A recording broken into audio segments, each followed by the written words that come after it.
Jordan, how are you? I'm doing well. We are 1 month away from your fight. How are you feeling? I'm feeling pretty great.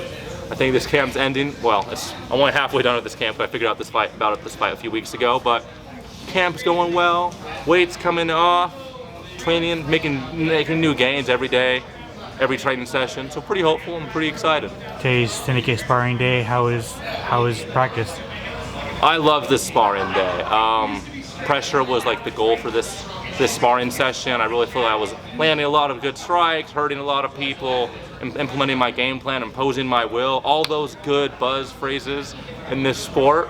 And I wasn't hit a lot, so that's always a good day.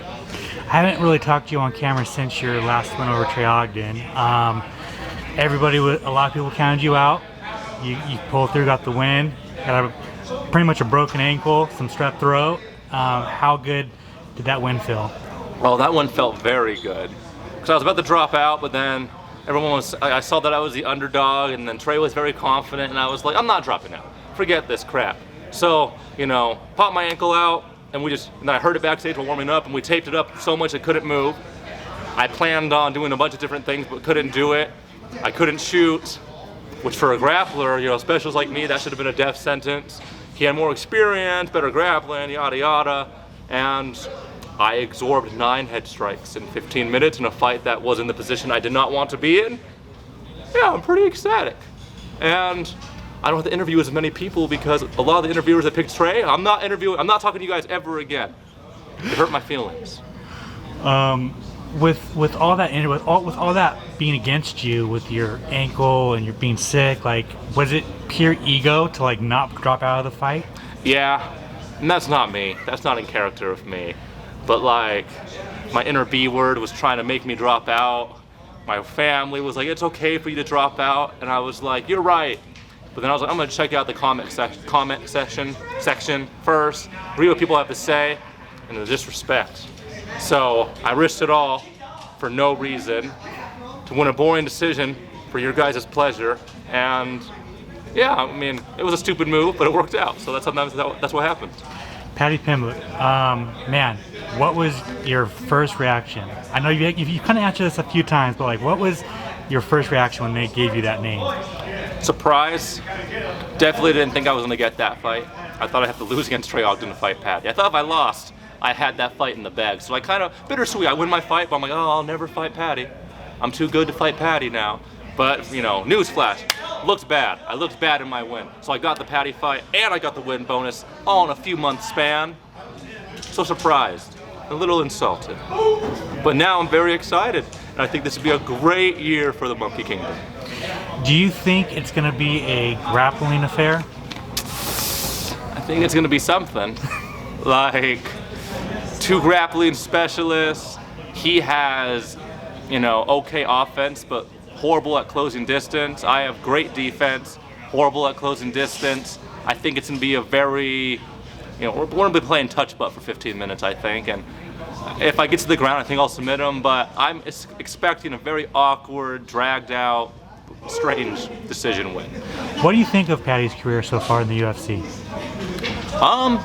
The UFC is doing very good at pushing Paddy, doing the whole McGregor playbook, putting you against fighters that aren't gonna really, exploit your weaknesses too bad. And he's not acing the test. He's like that guy that's getting C- and D's and graduating high school, getting signed off and getting his degree.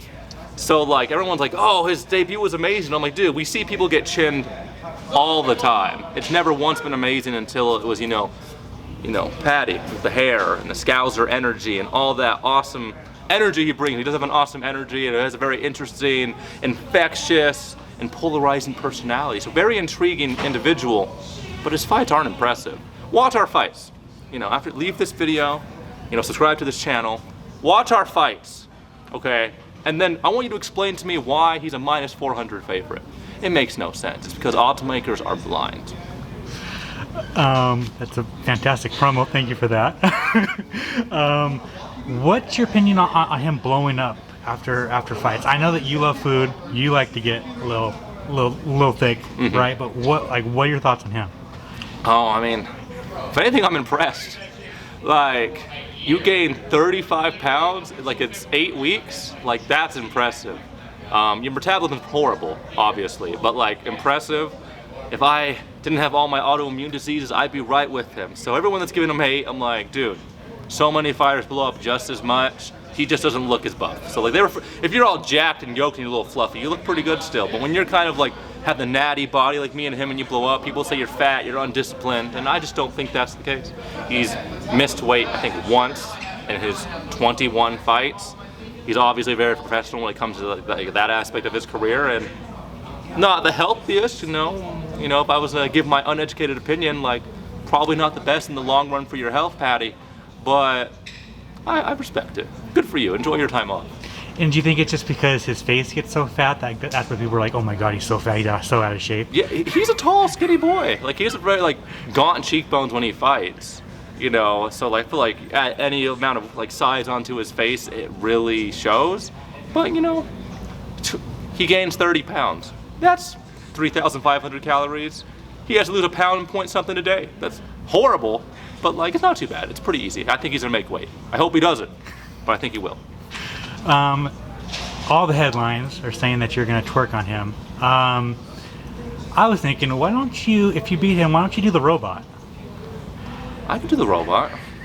I don't see why not. I could like twerk, shake the booty in his face, make him eat some cake, and then like get a little robot action done. But then I'll be copying Ryan Jimmo to a T. So I've wanted to do the robot, but since me and him both do the splits, and then he kind of would do the robot, I don't want to completely steal his gimmick, even though I was unaware it was his gimmick until I thought about doing it. What about the Vogue? Oh, I can do that. I can run up to a camera if they're not throwing stuff at me at that point. I'm gonna do a bunch of different things if the crowd will let me after this fight. Gonna have to be safe though. Safety is the #1 goal after I do the celebration dance and get booed and get some, nice foreign alcohol and all that stuff thrown at me. And then finally, last couple things. Have you gotten the hateful DMs yet from his fans? Oh no. Paddy, congrats to you. I've never met anyone who was disliked more than me by such a big segment of the MMA fandom, overwhelmingly positive. Never had a fight with this much love and so little hate. So it's kind of sad, You'd like to think I'm liked, but most people don't really like the whole my vibe. Most people don't like him. So yeah, definitely get a lot more love. Even the comment sessions that I've read, and I don't read a lot of them, pretty positive. I'm feeling a lot of the love, but it's not because they care about me, they just don't like him. So I don't feel too much about it, but there's some hateful things out there, but everyone's been saying I'm gonna get knocked out, and it hasn't happened yet. And so when I get knocked out, you guys will finally be right, but I proved you guys wrong 5 times in a row, so yeah. So, gonna let the afro go? I don't know. When I fight grapplers, I like to usually cut my hair because the fro gets caught and I almost got caught in a guillotine. I'm not gonna blame it on my hair, but the hair was a factor. If I was bald, I would have slipped right out of that thing. But since I was fighting a striker, I didn't want to get cut by elbows, so I kept the fro. Bad move, and that's the only reason I lost a round in my fight is because of my hair. So we'll see. I'll probably be bald for this fight though, just in case I do get caught in some sloppy submission. 1 month from now, July 23rd, how do you get your hand raised? I'm going to be very smart. I'm going to pressure him. I'm going to keep him on the back foot. And I think I'm going to break him. I think I'll win a dominant decision, or I'm going to finish him in the 3rd round. And then I'm going to go home and I'm going to chill, and hopefully the UFC will call me so I could fight in Salt Lake City the next month. Social media, any sponsors, you want to thank anybody? The floor is yours. No sponsors yet, but after I beat Paddy, there will be plenty of sponsors. I'll get all the moolah, I'm pretty sure. If you want to follow me, I'm Monkey King UFC on Instagram. I'm gonna start using Twitter eventually, I promise. I just hate Twitter. But when Elon Musk gets it, you follow me on Twitter at Mr. Jojo Monkey King.